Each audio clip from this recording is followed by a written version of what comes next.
మహబూబ్ నగర్లో అక్రమ కట్టడాలపై ఫోకస్ చేశారు రెవెన్యూ అధికారులు. మహబూబ్ నగర్ జిల్లా కేంద్రంలోని 523 సర్వే నంబర్లోని 75 ఇండ్లను కూల్చేశారు సిబ్బంది. ఇలాంటి పట్టాలు లేకుండా నిర్మించిన 75 అక్రమ నిర్మాణాలను అధికారులు నేలమట్టం చేశారు. పోలీస్ బందోబస్తుతో ఇళ్లను కూల్చేశారు. దీంతో ఆ ఇళ్లలో నివాసం ఉంటున్న బాధితులు ఆందోళనకు దిగారు. అక్రమ నిర్మాణాలు చేస్తే ఎవరికైనా చర్యలు తప్పవని అధికారులు స్పష్టం చేశారు. మహబూబ్ నగర్లో అక్రమ కట్టడాలపై ఫోకస్ చేశారు రెవెన్యూ అధికారులు. మహబూబ్ నగర్ జిల్లా కేంద్రంలోని 523 సర్వే నంబర్లోని 75 ఇండ్లను కూల్చేశారు సిబ్బంది. ఎలాంటి పట్టాలు లేకుండా నిర్మించిన 75 అక్రమ నిర్మాణాలను అధికారులు నేలమట్టం చేశారు. పోలీస్ బందోబస్తుతో ఇళ్లను కూల్చేశారు. దీంతో ఆ ఇళ్లలో నివాసం ఉంటున్న బాధితులు ఆందోళనకు దిగారు. అక్రమ నిర్మాణాలు చేస్తే ఎవరికైనా చర్యలు తప్పవని అధికారులు స్పష్టం చేశారు.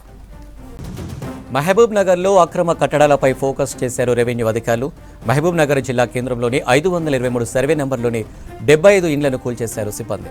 ఎలాంటి పట్టాలు లేకుండా నిర్మించిన 75 అక్రమ నిర్మాణాలను అధికారులు నేలమట్టం చేశారు. పోలీస్ బందోబస్తుతో ఇళ్లను కూల్చేశారు. దీంతో ఆ ఇళ్లలో నివాసం ఉంటున్న బాధితులు ఆందోళనకు దిగారు. అక్రమ నిర్మాణాలు చేస్తే ఎవరికైనా చర్యలు తప్పవని అధికారులు స్పష్టం చేశారు.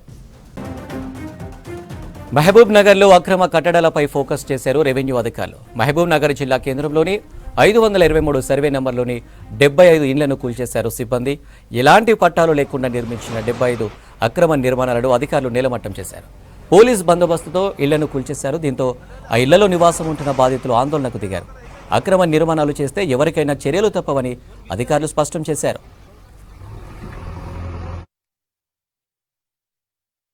మేము పెట్రోల్ పోసుకొని వస్తాం సార్.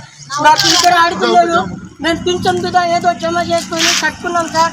9-10 12 సంవత్సరాలు అవుతుంది కట్టుకొని.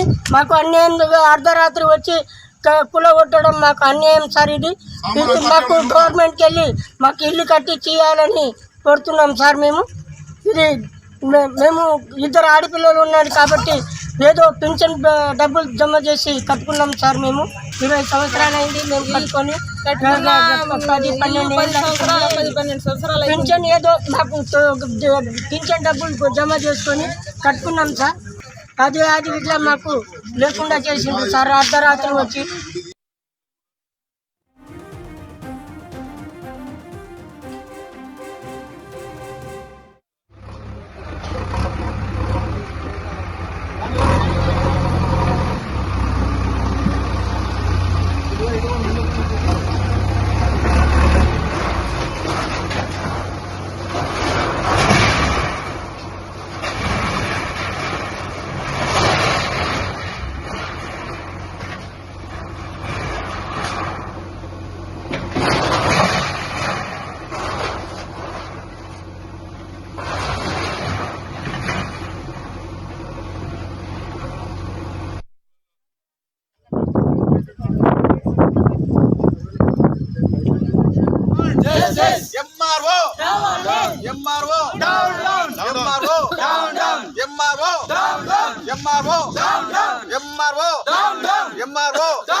రోడ్డు పైన మేము అంటు పెట్టుకుని కూడా సిద్ధంగా ఉన్నాం. మేము 25 కూల్చిండ్రు. మరి మిగతా వాళ్ళకి ఏమైనా చెప్పిండ్రా?